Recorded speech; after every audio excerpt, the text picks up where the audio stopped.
Hi ළමයි. ඔන්න ඉතින් ඔයාලා හැමෝටම සුබ දවසක් වේවා කියලා මම ප්‍රාර්ථනා කරනවා.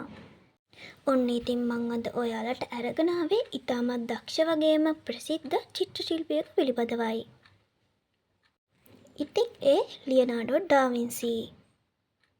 ග්‍රීසියේ බිහි වූ ලියනාඩෝ අද බොහෝ විට හඳුන්වන්නේ මොනාලිසා නම් සිතුවමැති චිත්‍ර ශිල්පියා ලෙසින්.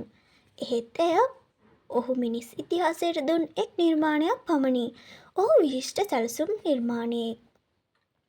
කුරුල්ලන් අහසේ පියාසර කරනු දැක මිනිසාට ගුවනින් යා හැකි ක්‍රමයක් යෝජනා කළේ හා සැලසුම් කළේ මොහුයි. ඒ අනුව ගුවන් යානයක පැහැදිලි සැලසුමක්ද නිර්මාණය කරපු මොහු ඉංජිනේරුවෙක්ද වෙනවා.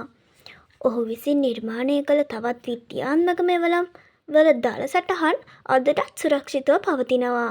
මිනිස් සිරුරේ අභ්‍යන්තර ඉදුරන් වල ස්වභාවය හඳුනාගෙන ඒ අනුව මිනිස් සිරුර වඩා තාත්විකව නිර්මාණය කරන්නට ඔහු සමත් වෙනවා. සමකාලීන චිත්‍ර ශිල්පීන් අතර ඔහු පරීක්ෂණාත්මක චිත්‍ර ශිල්පියෙක් වන්නේ එබැවිනි. අවසන් භෝජන සංග්‍රහය ඔහුගේ තවත් සිතුවමක්.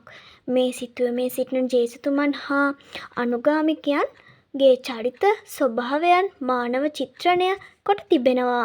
ලියනාඩෝ ඉංජිනේරුවෙක්, චිත්‍ර ශිල්පියෙක්, මානව විද්‍යාඥයෙක්, ජීව විද්‍යාඥයෙක්ද වෙනවා. ඉතින් මොනාලිසා යන විශිෂ්ට චිත්‍රය ඇති මොහුගේ කතාව අදින් අවසන්. තවත් වීඩියෝ එකකින් අපි හමුවෙමු. මම TD8.